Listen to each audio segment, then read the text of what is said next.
remixed. Yeah. Enigma, that stuff, that kind of thing. So I tend to favour remixes in those cases.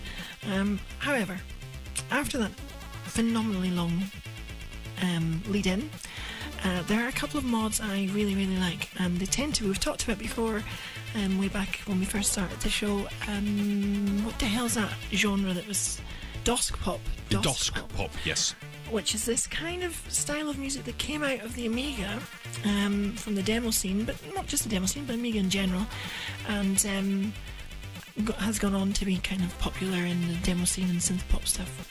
And two composers on the Amiga that did a lot of this kind of work, and I love it, were Firefox and Tip.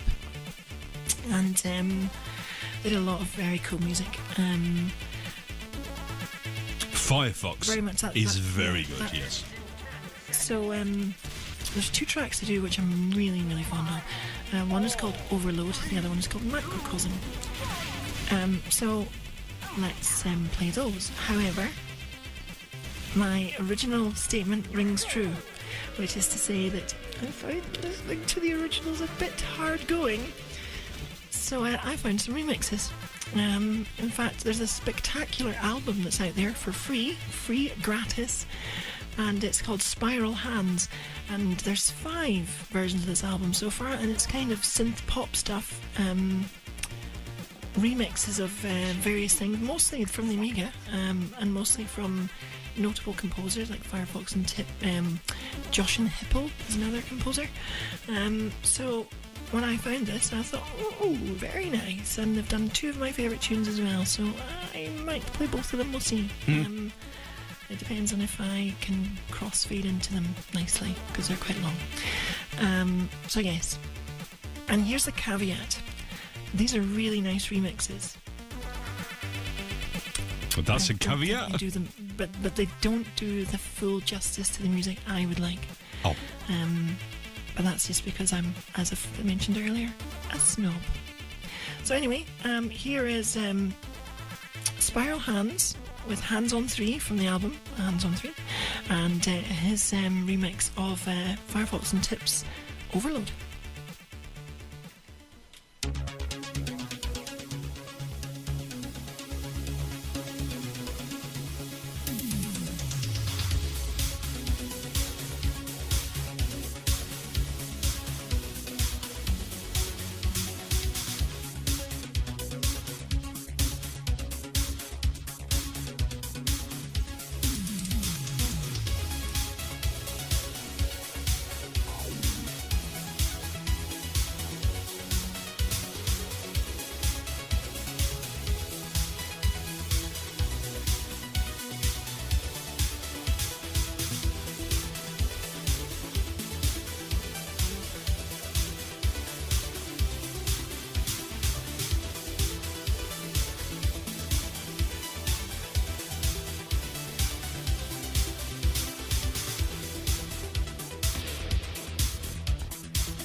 So do you know what's happened?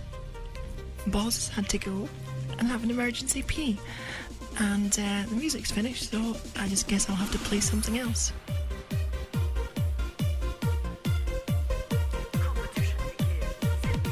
This is Target Renegade by Yoko.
You must be kidding, aren't you? Yes, I are. Was. There we go, that was Yoko with Target Renegade, and we played that because the Spiral track ended somewhat earlier than expected. So so before that was Spiral Hands on 3 with Macrocosm and Overload, which are remixes of Firefox and Tiptunes, and then I just threw in Target Renegade just to cover Boz's pee break. Yes, I had to have a quick pee break, but thank you for covering. But it sounded great. Really good tunes, actually. So thank you.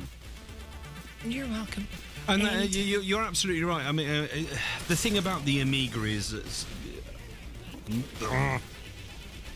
it was infuriatingly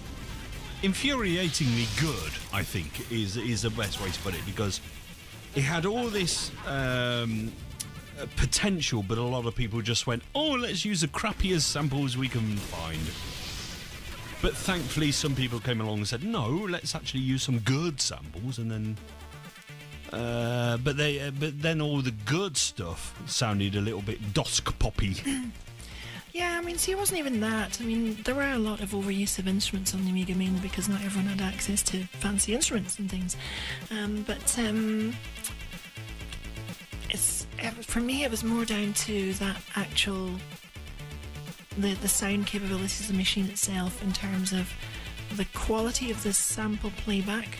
I mean, what was it? Something like 15 to 25 kilohertz? Tops, yeah. At 8-bit, and it just sounded metallic and ringy, and I just didn't like it. And the alternative to that was to put the filter on, which just sounded fucking awful. It sounded like you were underwater while listening exactly. to them. Yeah. So, you know, and I know that later on there was fancy stuff they did, like external processing and things, but you know, when you got a bad egg, that egg is still bad, you know.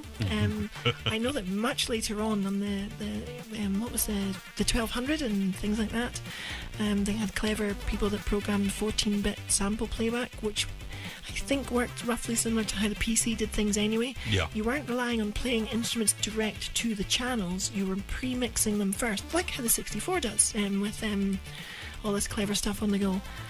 So you're pre-mixing and doing clever stuff to create, 14-bit playback or something like that. Yeah, So I got into that side of the music right towards the end of the Amiga's kind of peak period.